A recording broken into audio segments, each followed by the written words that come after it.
Master minds commerce చదవాలనుకునే 10th inter విద్యార్థుల తొలి ఎంపిక.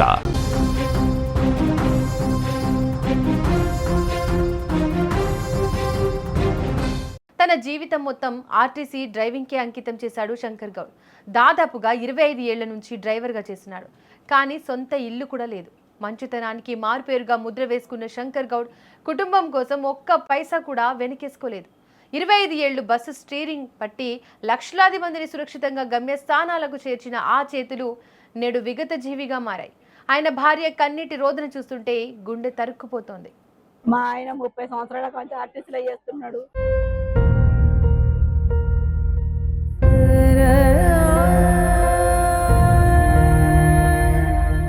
ఇల్లు లేదు, జాగా లేదు, మాకేం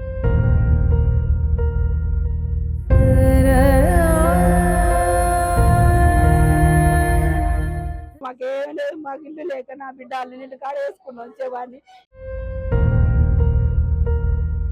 ఈ గవర్నమెంట్ ఏదైనా సహాయం చేస్తారో మేమైనా కొనుక్కోతాం.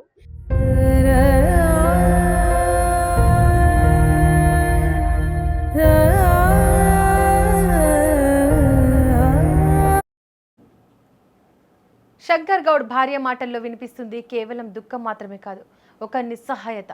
తన భర్త 25 ఏళ్లుగా ఆర్టీసీలో చేస్తున్నాడు.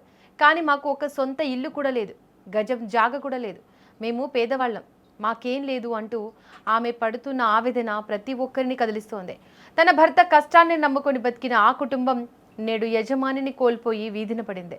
బిడ్డ పెళ్లి చేశాం, నా కొడుకు చదువుకుంటున్నాడు, ఇప్పుడు మా పరిస్థితి ఏంటి అన్న ఆమె ప్రశ్నలకు సమాధానం చెప్పేవారే లేరు. మా ఆయన 30 సంవత్సరాల నుంచి ఆర్టీసీలో చేస్తున్నాడు.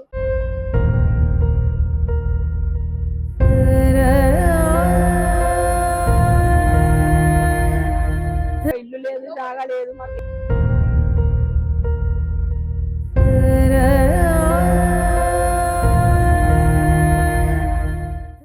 లేదు. మాకు ఇల్లు లేక నా బిడ్డ అల్లింటి కాడ వేసుకుని వచ్చేవాడిని. ఈ గవర్నమెంట్ ఏదైనా సహాయం చేస్తారో మేమైనా కొనుక్కోతాం.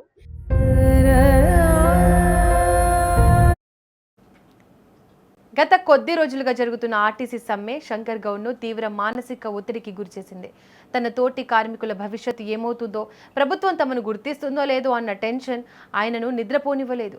3 రోజుల నుంచి అన్నం సరిగ్గా తినలేదు, అదే టెన్షన్ పడుతున్నాడు అని ఆయన భార్య చెబుతుంటే వృత్తి పట్ల ఆయనకు ఉన్న నిబద్ధత, తోటి వారిపై ఉన్న ప్రేమ అర్థమవుతుంది.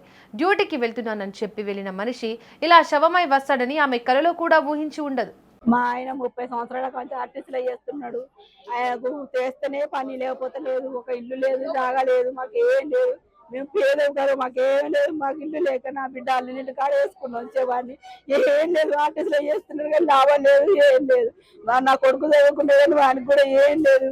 ఈ గవర్నమెంట్ ఏదైనా సహాయం చేస్తారో మేమైనా కొనుక్కోతాం, లేకపోతే మేమైతే ఆగమైపోతాం. మమ్మల్ని ఆదాయం చేసిపోయిండు. అసలు ఎట్లా పోయిందో మాకు తెలియదు. ఈ కార్మికుల గురించే ఆయన అంతే మనస్తాపం చెంది బాధ, ఒకటే టెన్షన్, ఒకటే బాధ. అయ్యో ఎట్లా టెన్షన్. ఆర్టీసీలు చేస్తున్న డిమాండ్ పెట్టకపోయే, మేము ఆర్టీసీలో గవర్నమెంట్ లో కలపకపోయే ఇదే టెన్షన్. 2-3 ఇప్పుడు 3 రోజుల కంచి అదే టెన్షన్ పెట్టుకొని అన్నం కూడా సరిగా తింటలేడు. అదే టెన్షన్ పెట్టుకోక ఎట్లా తగ్గట్లేదు. ఎందుకు బాధపడడం తెలియదు. నాకు టెన్షన్ ఎందుకంటే గవర్నమెంట్ లో కలపలేక ఎట్లా అని ఒకటే ఇదే మనస్తాపం చెంది అసలు ఏం చేస్తానో ఆయనకు అర్థం కాకుండా చేసింది ఆయన. ఒక సాధారణ డ్రైవర్ మరణం వెనుక ఎన్ని కష్టాలు ఉన్నాయి. 25 ఏళ్లు సేవ చేసిన చివరికి శవం డిపో వద్దకు వెళ్లడానికి కూడా అనుమతి లభించని పరిస్థితి. శంకర్ గౌడ్ కుటుంబం ఇప్పుడు దిక్కు లేనిదిగా మారింది. ప్రభుత్వం, ఆర్టీసీ యాజమాన్యం తక్షణమే స్పందించి ఈ పేద కుటుంబాన్ని ఆదుకోవాలంటూ తోటి కార్మికులు డిమాండ్ చేస్తున్నారు. ఏదేమైనా 25 ఏళ్లుగా ఆర్టీసీలో జాబ్ చేసి చిన్నపాటి సొంత ఇల్లు కూడా లేదంటే ఆయన నిజాయితీని అర్థం చేసుకోవచ్చు. పొద్దున పోయేటప్పుడు డిపోకి పోతున్నా అని చెప్పిండు. సరే పోయింది కంటే అన్నం వండినా తినిపోదరని ఫోన్ చేస్తే వచ్చినాక మన అన్నం తిందరా అంటే నేను అక్కడ తిన్నాం, వంటలు చేసిండు మా కాడ.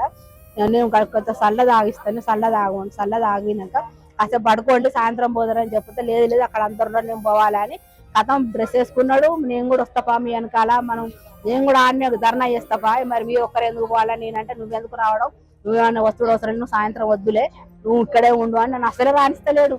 నేను ఆడికి తలపెట్టి వెనకాల పోయేటాలకే అసలు ఏం ఆటో ఎక్కిపోయిండో ఏమన్నా తెలియదు, పోయేటాలకే వెళ్ళిపోయిండు.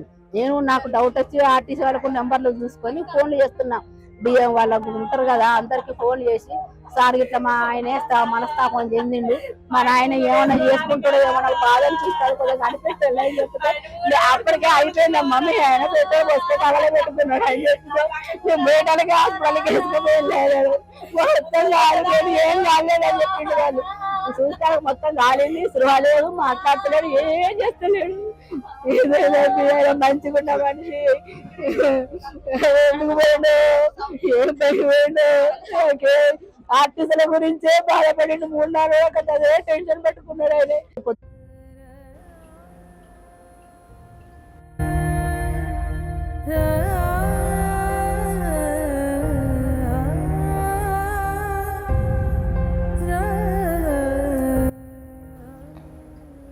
ఎవరైనా సరే ఇలాంటి నిర్ణయాలు తీసుకునేటప్పుడు కొంచెం ఆలోచించండి. ఏ సమస్య అయినా సరే అది చర్చల ద్వారా పరిష్కరించుకోవచ్చు, కానీ బాగా ఇంటెన్స్కి వెళ్ళి ఇలాంటి నిర్ణయాలు తీసుకోవద్దు. ఇప్పుడు శంకర్ గౌడ్ చేసిన తప్పు వాళ్ళ కుటుంబాన్ని ఎంత రోధిస్తుందో చూడొచ్చు.